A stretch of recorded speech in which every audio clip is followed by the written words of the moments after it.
The broadcast is now starting. All attendees are in listen-only mode.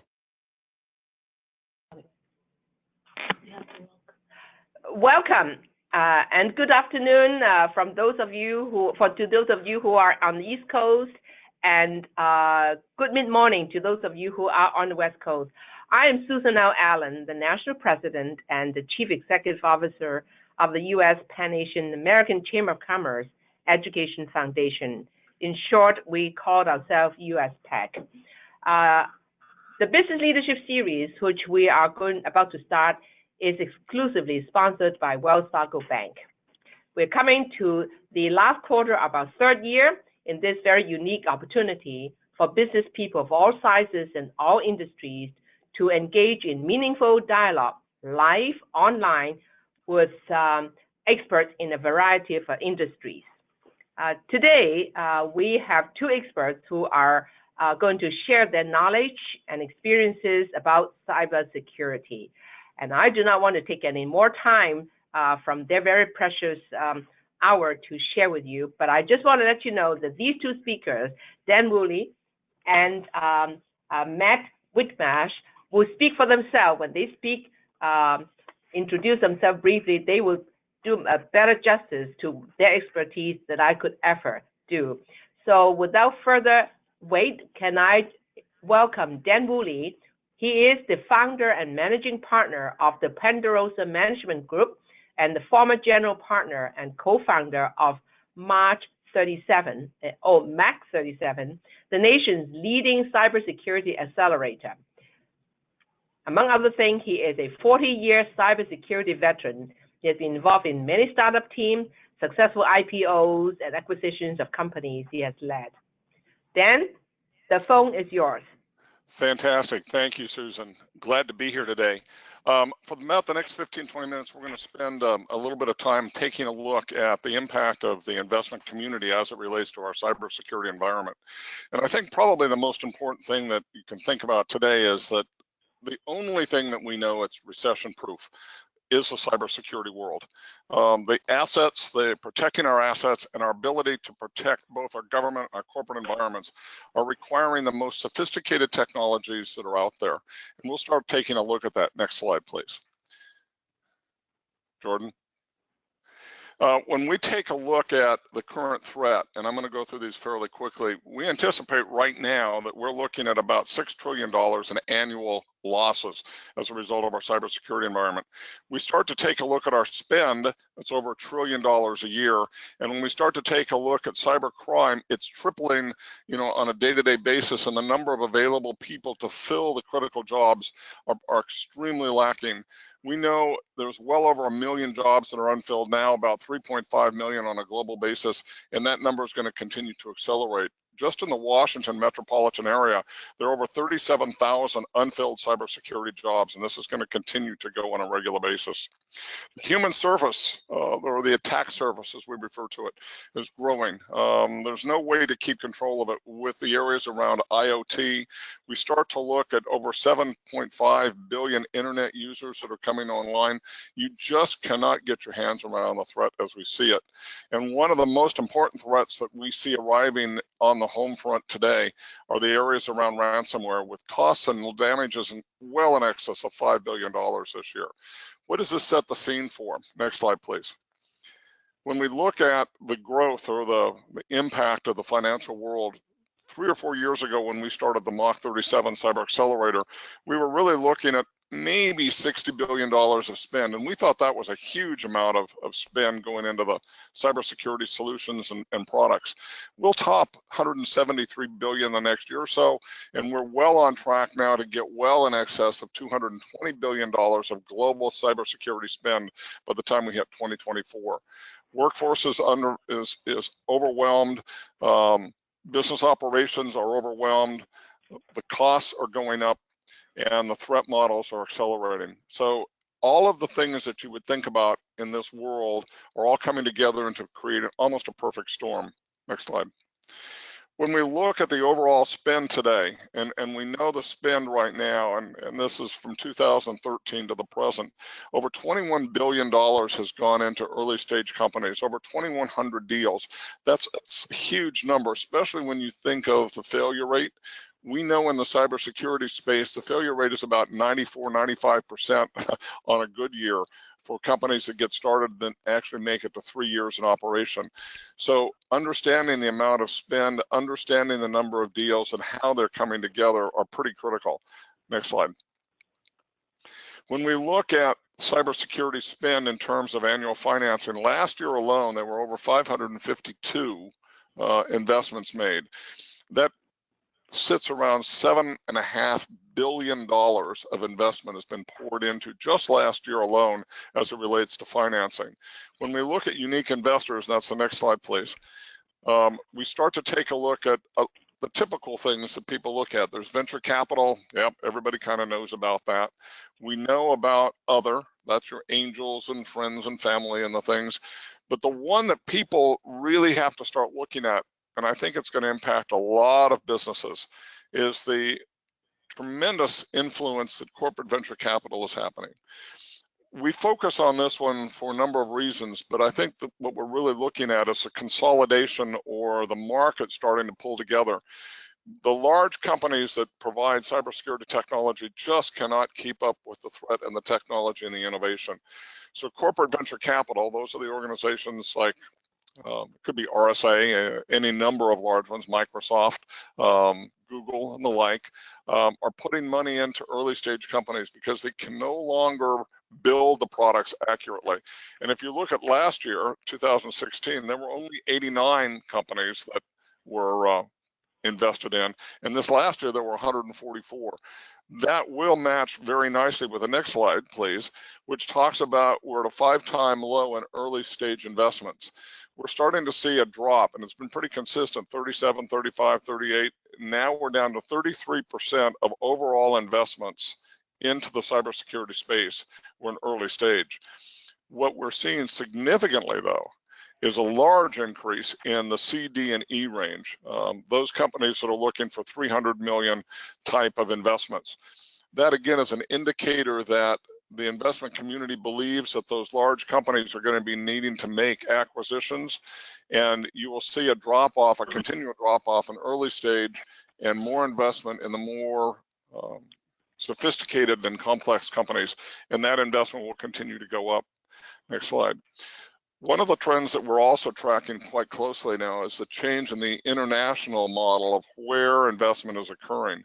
For the longest time, it was the US, followed by the UK, and then Israel, and then kind of the rest of the world. If we look at where we are today, pardon me, Israel has moved into the second position. They've always been known as probably one of the most technology-rich cybersecurity areas. Having worked for an Israeli company that we took public several years ago, I can attest to the intelligence and the level of sophistication that Israeli technologies can have. Their investment numbers are going up. The second area that we see, and although it's listed down here, you know, around the 2% range, is what we're seeing out of Asia. I just came back from a multi-week trip down into Taiwan, and they have an incredibly robust cybersecurity space growing down there, and I think we're going to see that happen also in the next couple of years. So the landscape of where technology is going to come from are going to be really significant. Next slide. I also like to take a look at, I'm going to call it magnets of technology involvement. I point out 3 of them because I think they're important to look at. One is the U.S. Fleet Command, which is the U.S. Naval facility. They're building a $100 million complex in Annapolis that will become a combination of education and cyber command. That's expected to be completed in the next year or so. The Army has now stood up and is fully operational at Fort Gordon, Georgia, down outside of Augusta, a huge cybersecurity operation, and we're starting to see startups and mid-range companies starting to fill that. And then the Air Force sits out there with headquarters 24th Air Force for Cyber Command. These are becoming magnets of cyber technology, and our range and depth of products and technology coming out of those areas are pretty high. I think it's also worth noting that there are a few states in the U.S. where there are no new cyber companies that have been invested in the last couple of years. And this again is as of 2018, places like Nebraska, Wyoming, some of the Midwest companies.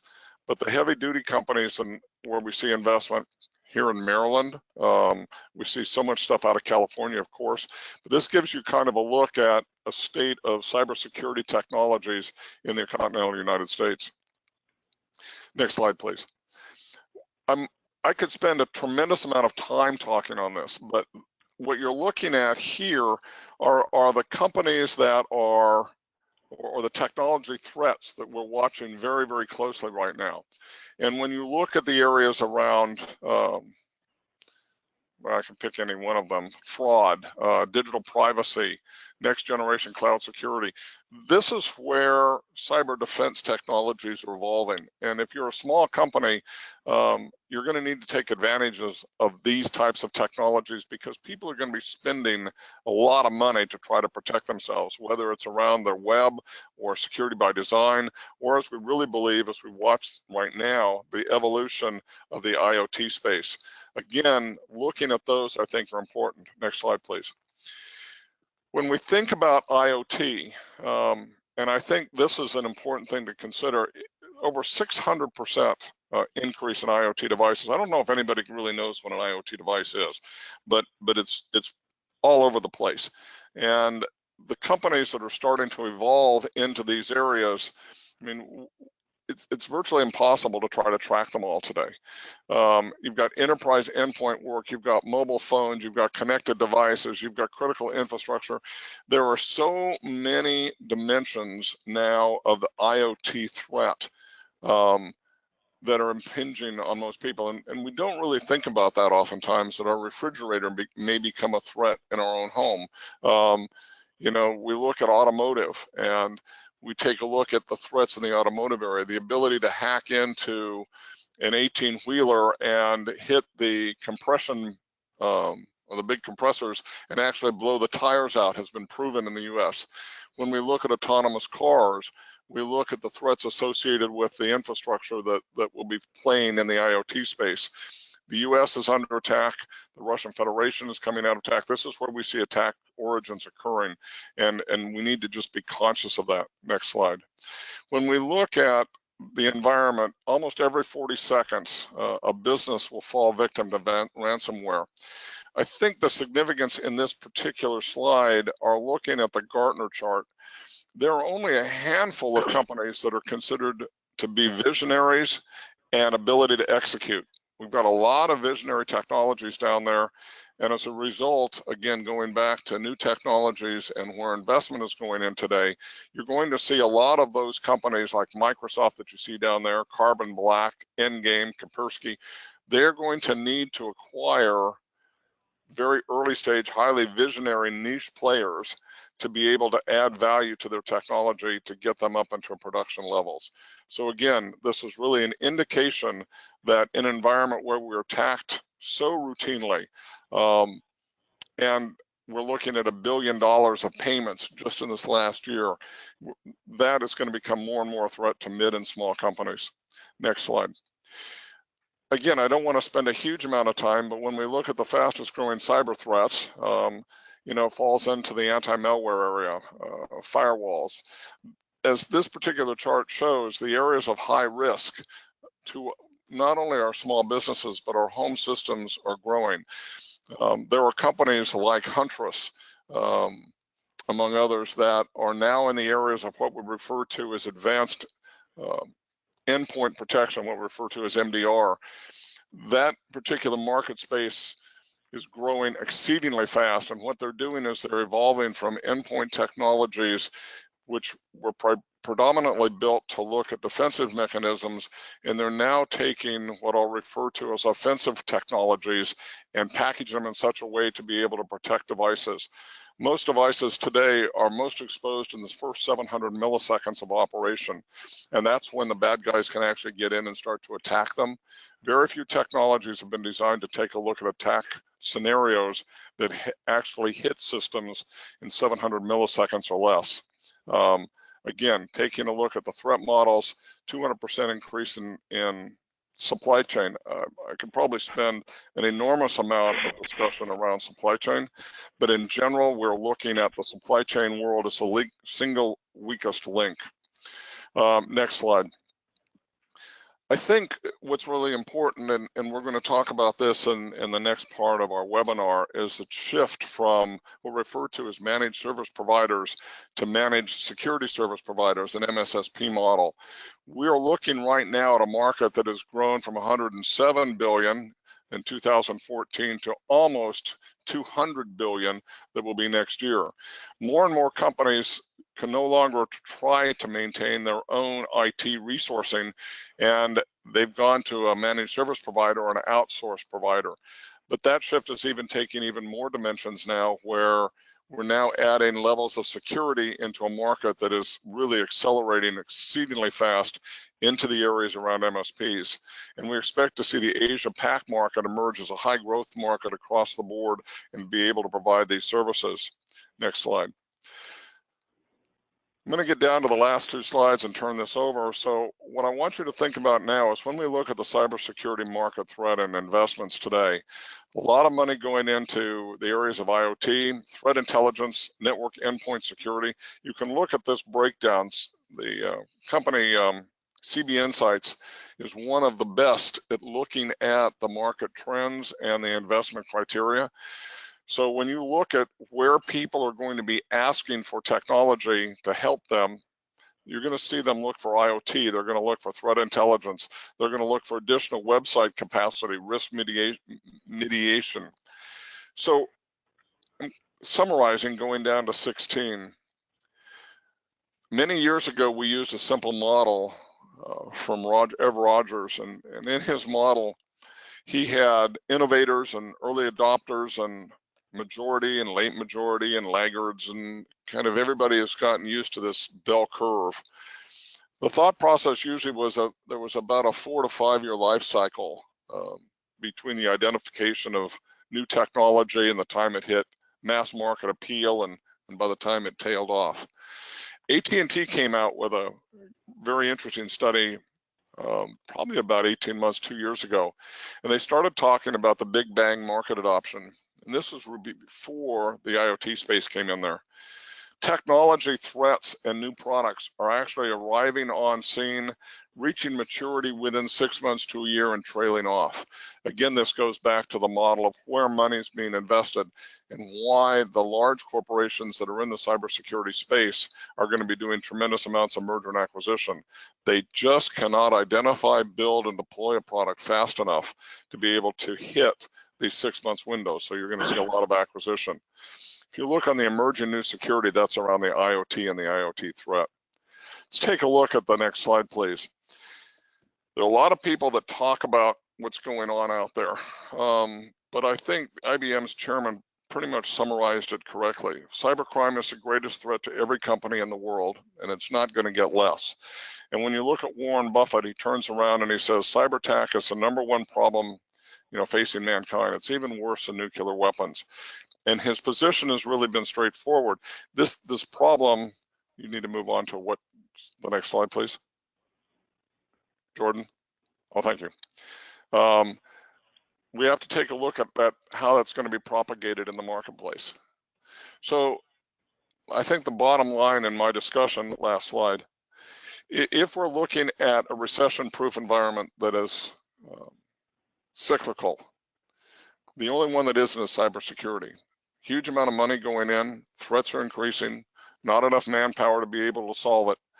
And more companies at mid and small markets are looking for resources to be able to help them solve the problem because they just can't get there from there.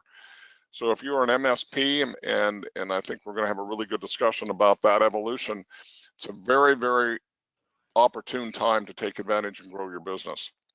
I'm going to stop there, and I'm going to turn it over to my co-partner in crime here and let him take you through what's going on in the small business market. Excellent. Well, thank you, Dan. That was some fantastic information and certainly is very helpful for what I'm going to be chatting about here. So Jordan, if you want to go ahead and pop up my first slide, I can hop into some details there. As Dan talked about, there's an immense opportunity out there with cybersecurity. The spending money that's out there, the number of companies that are growing, getting acquired, having amazing exits is incredible, but the risk is incredibly high too. And so at the top, the Chief Information Security Officer, this is a great quote from some Forrester research that here's this executive level job where you're 100% accountable for a failure, and that failure is almost guaranteed to happen. I mean, when you go Fortune 500 up, it doesn't matter how much you try, there will be some sort of breaches that occur. We've seen them in the news over the years, these massive breaches that come out that cost companies, millions, hundreds of millions of dollars. And those are the ones that go public. There are plenty of small ones that happen, get contained quickly, and get hidden. But when they go big, the CISO job that's typically a head that just rolls. It just almost always happens. It also sometimes CIO, your CEO, you name it. And that risk, that high risk, also transfers to companies that are providing solutions and services in cybersecurity, because if that failure that occurred happens to be an area where you're helping, you can be at risk as well. Let's go ahead and hop to the next slide.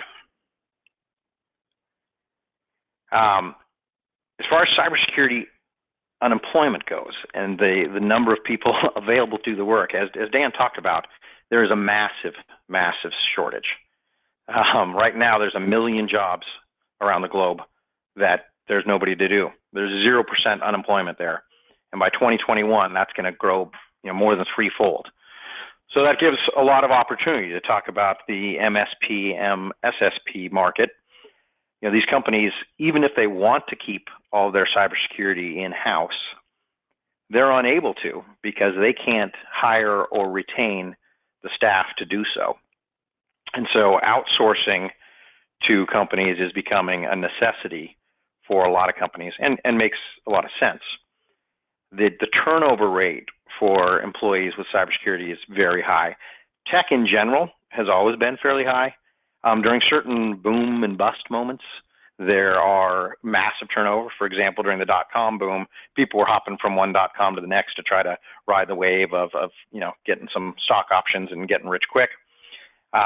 Within IT, quite often, as I'm sure a lot of you folks on the phone know, if you stick in one job for too long, it can look actually bad on your record because you haven't had enough diversity, haven't learned enough different things from different type of organizations, et cetera.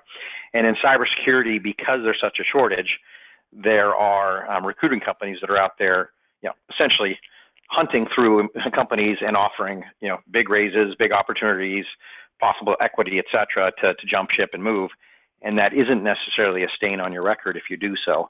And so there is a very large opportunity for companies that can help out in that space. I'll go ahead and hop to the next one. So Dan had already covered this pretty well, but if you look at it, just in this year, it looks like it'll probably play out. The year's not done yet, to be about $96 billion that is spent on cybersecurity by companies.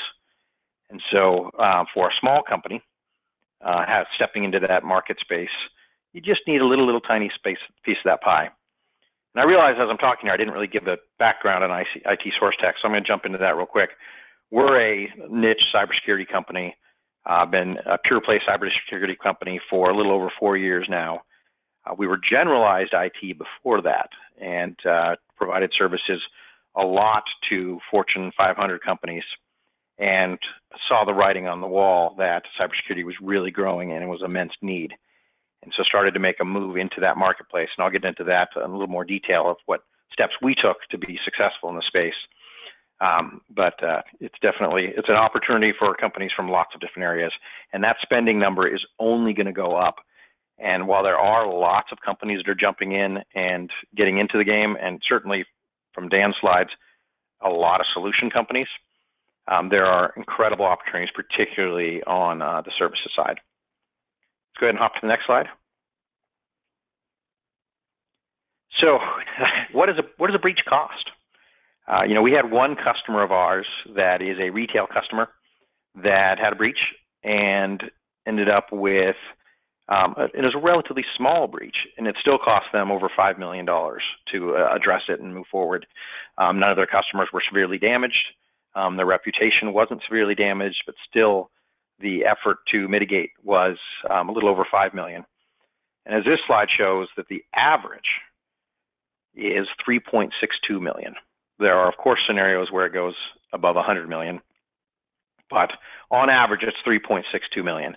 So when you look at companies deciding, are we going to spend more money investing to protect ourselves or deal with the outcome of a breach, the numbers are just clear that it makes more sense to do the spending up front, get your house in order, and be able to mitigate some of these costs.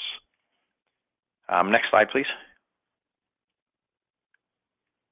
So how do you get there? If you're currently a company today that is looking to get into cybersecurity, or even you're a fresh startup looking to go into cybersecurity, one of the areas that I highly recommend is choosing an area of focus and across different ranges.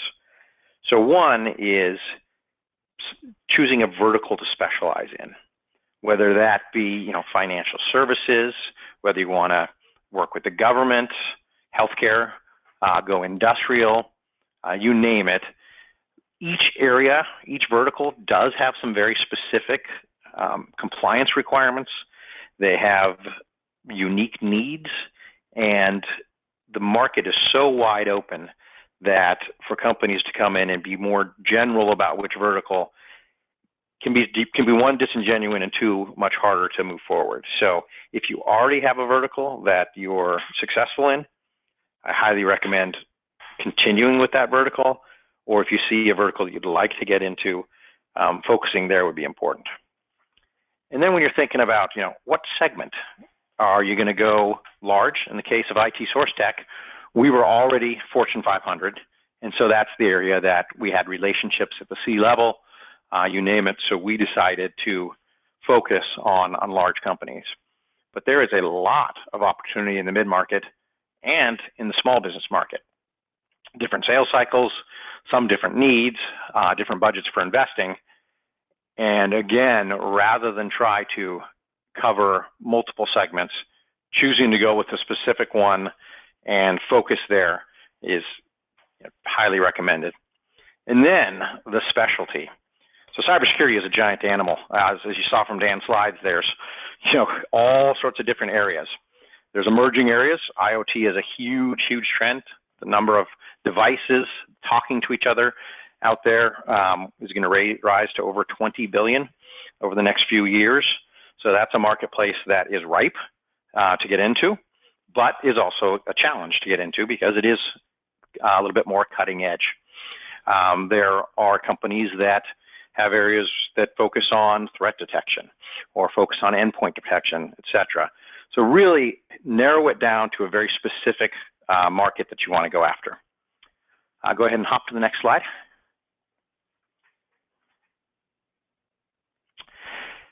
Transferable skills. So again, the barrier to entry can be pretty high with cybersecurity because the risk is so high.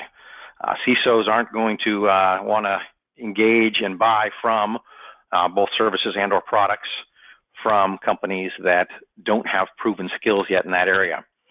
So for example, if you happen to be a company that is engaged with HIPAA compliance, you're in healthcare, you've done some work in HIPAA compliance that isn't specific to cybersecurity, well, protecting that HIPAA data can be a very transferable type of skill to put into the cybersecurity market, or going into more general compliance with all the different regulations. There are regulations coming out almost every month now. There was a very large regulation out of Europe called GDPR that was came in, was in effect in May, but really most companies are still playing catch up with it. But it's the first regulation ever that has massive teeth. It's got 2% to 4% of revenue as fines for folks that aren't compliant with protected, in this case, European citizen data. California came out with some regulations in June that are very similar to the GDPR. And then Ohio came out with some regulations that I think may be the trend going forward, which is actually rather than have heavy penalties for not being compliant, actually award companies, if you are compliant, that you are essentially protected from certain levels of lawsuits. Other things in capitalizing and transferable skills. Let's say you are a generalized IT company and you've always focused on desktops, deploying, support, help desk support, you name it. Well, certainly endpoint protection would be an area that you could roll into. And if you're a company that's more of a network monitoring and management, et cetera, then perhaps doing threat detection, data access management type of work could be a transferable skill. Let's go ahead and hop to the next slide. Diversity. Of course, we're, as part of the US PAC, certainly a diverse organization here. So want to have this theme as a very important part of cybersecurity. And the reason is the threats are coming from everywhere now. So there are nation states that are very organized, coming from Asia, coming from Eastern Europe, that are attacking on a non-stop basis. I mean, to some of companies we work with, to the tunes of thousands of attacks per day. There are your classic hackers that are in the basement that are just hacking away at you, et cetera. And so because the attacks are coming from so many different angles and so many different types of attacks, having a team that understands those cultures. So we're talking about diversity, we're talking about different ethnic diversity, we're talking about different age, we're talking about men and women. Definitely need to make sure that that is a huge component of what you put together, particularly if you're going with the managed service provider, especially the managed security service provider type of angle. Having that vantage point from different angles is very, very important. And you can hop to the next slide. And then this is the biggie. This is the one that ties to the first slide. And it's kind of a cart horse scenario. How do you build the trust before you've gotten down that road? So for companies where you've already got customers that you're working with and you're moving into cybersecurity, you've probably already built some trust in that space and you can grow there. But without a doubt, this is the absolute key for getting a cybersecurity practice to move forward and be successful. Anybody who does work with you, their job is on the line. If they choose to buy your services, their job is on the line. If they choose to buy your solutions, their job is on the line. So they need to know and trust that you're successful in the space, you're knowledgeable, et cetera. Very hard thing to just grab and have. And so one of the things that you can do certainly is fill your organization with certifications from organizations that, so your CISSP, your CISM, if you're going with the compliance side of things, certified auditors, et cetera. So some industry recognition can help in that way. The other is certainly get yourself out there publicly as much as you can, building your brand. And then there's just the classic, which is nothing beats the face-to-face handshake, sit across the table, work through strategy and figure things out. But that's an area that I would say is the hardest corner to turn if you're trying to grow into being a cybersecurity company from a different company or trying to start up as a cybersecurity company.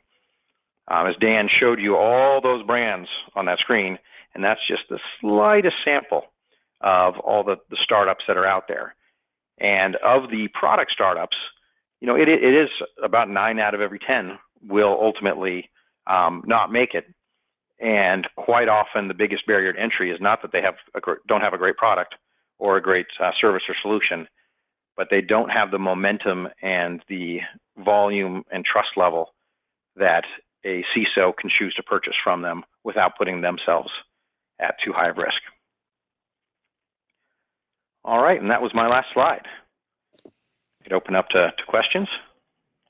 Well, thank you very much, Matt and Dan.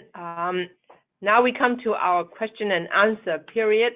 The audience who are online, you feel free to continue to send your questions over by entering the chat box.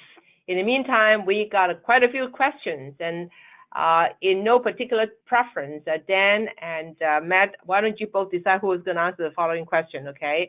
And as they come through, if the question will be on a first come, first answered basis. I might ask some questions which could have been covered in both of your presentations, but nevertheless, if I have mentioned that and I skip to the next question, is that all right? Please shoot, go ahead. Okay. First question is, what was the hardest part of building a cybersecurity business?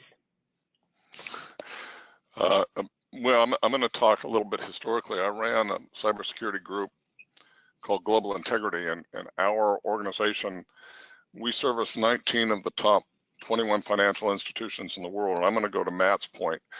If you don't have the trust and you don't have the team to deliver, you better not enter the space, because they're putting their futures on your back. And I think the hardest thing for us to do was to build up a bench of people that we could develop the trust with, that they believed in, that would make the difference. We stood up a thing called the Financial Services ISAC. It was our team that put it together. And when we first put it up, you had the top banks in the world wouldn't even talk to one another because they didn't trust their CISOs from the other banks to be trustworthy because they were outside the realm. We're seeing that change, but I think the biggest and most important thing is trust and skill set. If you don't have those, you better think about it twice. Great. Matt, do you want to add to that? Yes, certainly. I mean, Dan covered it quite well. I mean, it is trust for sure.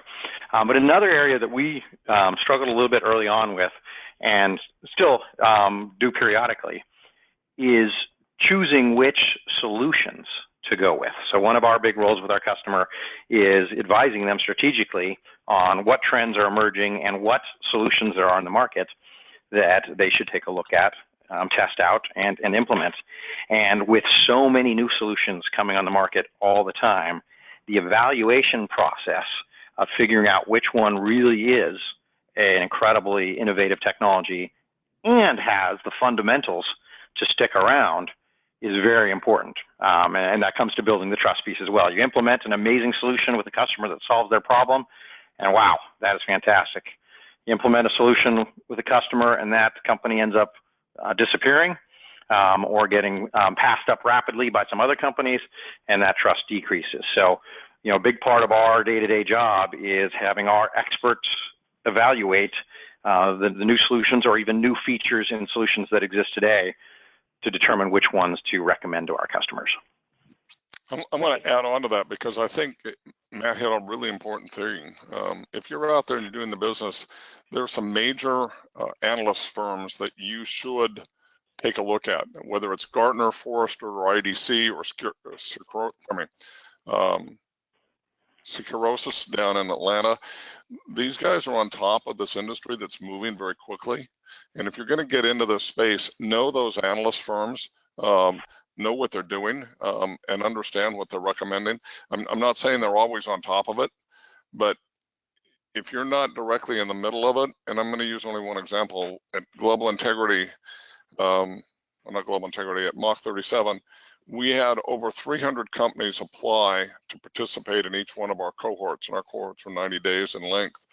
And when you have that number of companies that you're looking at, it's really impossible to figure out what the next trend is going to be and what is really accurate and all the technologies any place close to market aware. So use the analytical firms and talk to the people that you're involved with before you get in, because you can get caught blindsided really fast. Now, here's a question about from a small company. What are the biggest risks they face as a small company? And then maybe connected to that is what a small company do to take advantage of the market. First is to protect themselves, I guess, and the other is to take advantage of the opportunities that Dan, you talked about. You want to start, Matt? Yeah, certainly. So as far as the biggest risk for a small company, I think the angle of this question is just cybersecurity risk for small companies, and that is, the appetite to absorb an incident is much smaller. And so, we see major companies that get breached and they have hundreds of millions of dollars of costs. But you see that average breach cost of $3.62 million, and there are small companies that can't absorb that. And so, a cyber incident can actually bankrupt a company. It can do too much damage to be able to recover from. And so, you unfortunately got to do the spending necessary to put the right tools in place to prevent that. Ransomware is a big one that Dan had touched on, that small companies get hit with way more than is reported out there. There's a number of companies I talked to that have just been hit, and in their case, it was a $25,000 ransom that they paid, and they moved on. And 25,000 definitely hurts. It won't kill a company, but it's definitely, it's the type of thing. And unless you put in the right protections, that could happen again and again. And I think he's going down a real good path. One of the things that we look at very closely is a larger area I'll refer to as supply chain threat. We were recently working with a major supplier. They had over 8,000 companies that supplied product or technology or services to this large global organization. The risk that the big companies face is that some company down in their supply chain has not taken the adequate precautions to protect and defend their own networks. And if you happen to be accessing some large corporation and you're a small company at the bottom and somebody breaches you, and through that breach finds its way all the way up to the mother load, you have a real problem. And I think of the Target hit as probably the best example last year or the last couple of years, when the breach started at the HVAC provider and went on up. We're seeing some really good technologies out there. One is coming from a company called NormShield. They do a 60-second risk and threat assessment. You literally put in the domain name, and they use some very advanced technologies and algorithms that actually come up and score you against all the international standards. And in 60 seconds, will give you a look at what the outside is looking at. We're finding third-party vendors or large corporations that use third-party vendors are using companies like NormShield, BitSight, Risk Recon, Security Scorecard, to help get a handle on the level of risk that they're providing. So those companies are actually looking for resellers and people to do remediation work in their outlying locations, because when you find a hole or a gap, whether it is in employee identities, web servers not configured correctly, domain name modeling out of whack, any of those things could put a large corporation at risk. And if you look at people like PNC Bank, Geico, Fannie Mae, Dell, Microsoft, these companies are now starting to say on a quarterly basis at the board level, what is the level of security that my supply chain is adhering to? So if I look at one of the big risk areas is failure to be compliant at a small company level that is in a supply chain, might result in you being taken out of that supply chain. So take a look at it. If you are an MSP or a provider of services out in various parts of the country, you may become a deployer of remediation for those types of services that do written risk and threat scorecards. Big business opportunity. You don't have to have a tremendous amount of skill, but you do have to be able to be trained to go in and fix some of the real basics that small companies just are not adhering to. Okay, now let me go to a big question and come back to a small business question. How much do you think Microsoft, Facebook, Amazon, Alphabet can reshape the cybersecurity landscape? Well, they're doing a hell of a good job, actually. I mean, you look at the level of sophistication that those folks are doing, you really have two areas that you have to look at. Actually, three levels, I would say. The first is content. Are you protecting the content, and can you identify those areas of risk? The New York Times ran a really very, very good story a couple days ago is, can you tell deceptive ads? And they actually put up 4 different ads, maybe 6, and 3 or 4 of these were deceptive. It's very hard to figure out where the bad stuff is at. So we're going to see a lot of work going on in content management, and the big guys that have big contact environments, whether it's Google, you know, the people with Instagram, the people running Twitter, anybody in the social media, that's one whole area that we're going to see a lot of work on. If we look at overall security spend, the work that Microsoft is doing around the Azure product line, you look at the work that's going on at AWS. AWS has a huge team that focuses purely on their cybersecurity prevention and managing all of these massive servers. If you look at the Ashburn-Leesburg area, there right now there's over 50 million square feet of data centers that are in operation, with another 20 to 40 million square feet about to happen. When you look at that and you say 40% of the tenants in those organizations are running on an AWS platform, about another 20, 25 are being run on Google and Microsoft Azure, and the rest are unknown. The big guys are spending a huge amount of time to protect their servers and their server integration.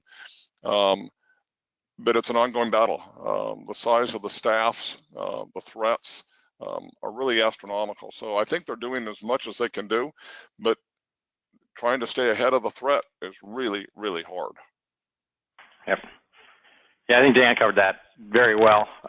Absolutely, they're doing a pretty good job. They're certainly acquiring technologies and been bringing it into play, and they've got some great solutions in place today. That said, if your data is sitting in AWS, AWS does an excellent job of protecting from the outside, but you still have the third-party risk management as well as insider threat piece of it. And so there are components that, regardless, if you implement every AWS cybersecurity technique that they've got and every tool that they've got, you still probably need to acquire some additional solutions and/or services to make sure you've got your house in order. But they're doing a great job and probably evolving a lot more, and maybe gobbling up more companies to have their security solutions just be part of their suite. And I think that's a good leverage point. One of the biggest areas of growth right now in the marketplace is what we refer to as workload protection in the cloud. But that extends beyond the main hardware providers, if you will. You take a look at Oracle, take a look at SAP. What they've discovered is one of the major weaknesses, to Matt's point, is that the workloads that are being operated in these clouds, there are not a number of really good companies that can provide that. There's a very good little company in Chantilly, Virginia called Atomic Core. They have specialized specifically in workload protection in the cloud. And you look at Amazon, Microsoft, or the Azure groups, they are starting to say, if we can't protect those workloads, our customers are going to be at risk. Huge, huge business opportunity, if you will. Well, great, wonderful.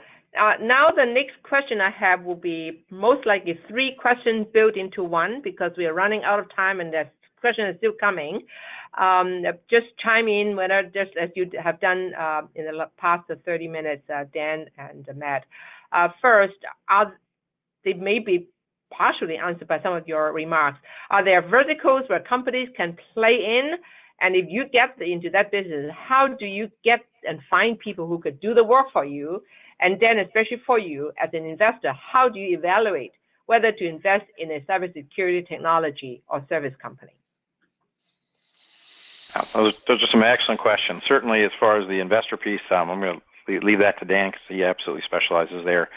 As far as verticals to play in, one is, of course, follow the money.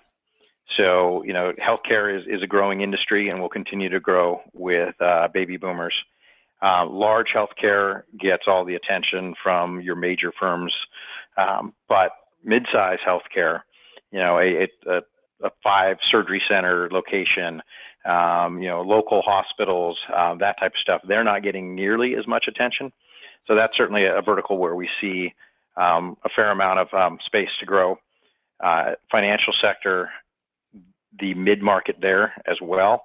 Large banks, again, get tons of attention, but mid-sized banks, community banks, credit unions are not. There's a lot of opportunity there. And then the emergence of IoT has a ton of opportunity for companies in the industrial space, or even just your general companies that have devices that are talking to one another. As far as where to invest, Dan, I'll leave that to you. Yeah, I'm gonna kind of hitch on the first part of yours.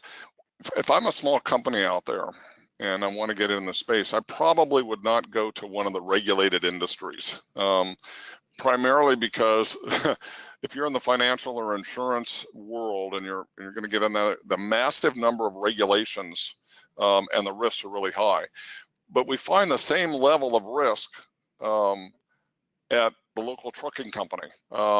The guys running the industrial controls, some of your local areas around there, some of your power companies, some of the smaller retail environments, they do not feel the same level of regulation management, but they're facing the same problem and they are looking for people to help. So if I were looking for a market or a vertical out of the huge metropolitan environments, and there's a large market for that, take a look at some of the local areas. Again, transportation, trucking, power grids, industrial controls, retail, they have a lot of needs. There's a lot of technology out there. From an investment standpoint, wow, that's really hard. Unfortunately, I have a tendency to think if you're a small company out there, you probably want to go with somebody with some brand recognition. I work with a lot of very small companies and I'd really like to see them get traction, but boy, it's a lot of risk for a CISO to say, man, I really like that company XYZ over here. Boy, they really do some really good stuff, but all it is the founder, maybe two developers and one technology guy. I can't bet the future of my company on that. I would probably look from the outside, I would look to see who are some of the major investors and who are some of people putting into it. If Paladin, Bessemer, Highland Capital are putting money into some companies, I would say that's probably a pretty good bet if I'm a small company out there in the service space, because the chances of getting sideswiped are a lot less. And I think small MSPs, you can't take the risk. That's why I kind of look in the areas of risk and threat assessment, where you can do some automated tools that are being provided by, whether it's Norm Shield or BitSight or Risk Recon. Those are all ones to take a look at. For example, BitSight just took another, I think it was 60 million. They're up to like 160 million of investment. Risk Recon just got invested in by Dell Technologies. That kind of says, wow, if Dell's putting money into somebody, for example, like Risk Recon, maybe they've got some technology that I can hitch on, and maybe I can work with Dell, who's also got an RSA component, and they're also aligned with somebody like SecureWorks. So all of a sudden, you've got this chain to take a look at. SecureWorks is a heavy-duty MSSP. Dell Technologies, in the server range, in the mid-market, and they're investing they bought RSA, one of the largest security houses, and they're investing in an early-stage company with 15 to 20 million in risk and threat assessment. Wow, maybe that's a train I should kind of hitch onto. That's just something to think about. Great. Could I ask both of you to do some 1 minute or two of closing remarks to round up your presentation and questions that you have answered? Matt, you want to start first? Certainly. Well, first of all, thank you everybody for joining, and thanks Dan for leading it off and providing some incredible information. As far as closing remarks, without a doubt, the opportunity here is abundant. And so if you're thinking of either investing or moving your business in that direction, etc., it's a great place to be. There's a lot of fun and excitement with it. Know that it will be changing faster than you can possibly imagine. And so you definitely need to have an appetite for constantly finding what's new, what's changing, what's the new trend, what's hot, what's not. Dan's remarks about following both analyst firms and investors to see what technologies are getting invested in and what analysts are Rating technologies highly will help a lot for figuring out, where to put your time and effort. But the marketplace is definitely growing, and he said at the beginning, it is recession-proof. This will be for many, many, many, many years to come. Thank you, Matt. Dan? I'm going to hitch on Matt because I think he's touching the world that you all live in. Get the right kind of people. Build your team around trust and build the skill sets necessary to deliver. I've been in this industry far too many years. We didn't even know what a lot of the technology was when we first got into it. Nobody had ever heard of an intrusion detection system. Nobody had ever heard of a firewall. And now those are terms that everybody knows. The U.S. government is putting a huge amount of money into a thing called the National Cyber Apprentice Program to try to get a lot of our veterans and people trained in the CISSP, Security Plus, networking technologies, because we've got to fill this gap. If you want to play in the space, get the right people, build the right trust, stay in a market vertical that you can contain and you can become an expert in, and build a skill set that your clients will value, because they will see you as their trusted environment. Technology is all over the place. It's moving at astronomical rates. I mean, I cannot even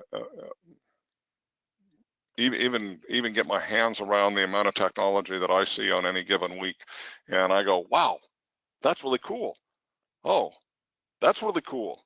And before long, it's like, I'm overload. So stay in your area, know your client's need, know the business problem you're solving, and build the right tools and technology and people to deliver it, and you will be successful. But it's not an easy area, but there's a lot of money going to be installed in it. Well, Dan and Matt, thank you so much for all that expertise you've shared with us and the gems of wisdom that you ended your remarks with. I have some more remarks, another question, but I'm going to save it for the next one and keep the audience waiting. This is wonderful. I'm going to try to find more opportunity to do a moderating job so that I could learn as I have done in the last 55 minutes. The USTEK Business Entrepreneurship Leadership Webinar Series is a 15th annual nationwide webinar that covers topics from as basic as how to start a company to how to gain capital, to manage your finances, to managing risk, and today, cybersecurity, the opportunities, the risks, the assessments, and the investment opportunities. I want to thank Dan and Matt for joining us today. I also want to let the audience know that our next webinar will be on September 25th on Tuesday, and the topic is going to be, following on this one, selling in the digital age. How can B2P, small and minority, and small and mid-sized enterprises best utilize influencer in marketing? One of the advice that Dan and Matt have given us is to build trust. Trust is paramount. You don't have that, everything else doesn't matter. And here at USTEK, that's what we're good at. We put people together, bring the expert in, as you have heard today, and begin to connect you with the right people at the right time, at the right places. So over time, you can learn about each other's businesses and specialties and build trust. For all of you who are on this call today, I ask you to fill in our survey so that we can get to learn what you like best, what you think we can improve, and what other topics you think that we should continue to bring to the audience here. And finally, I want to tell you that in 2019, our national conference will be held on June 5, 6, and 7 in Houston at the Hilton Americas in Houston. With that, I want to say goodbye to all of you and hope to see you again soon, if not earlier than the next webinar on Tuesday, September 25th. Stay tuned to our announcement. Talk to you soon. Goodbye.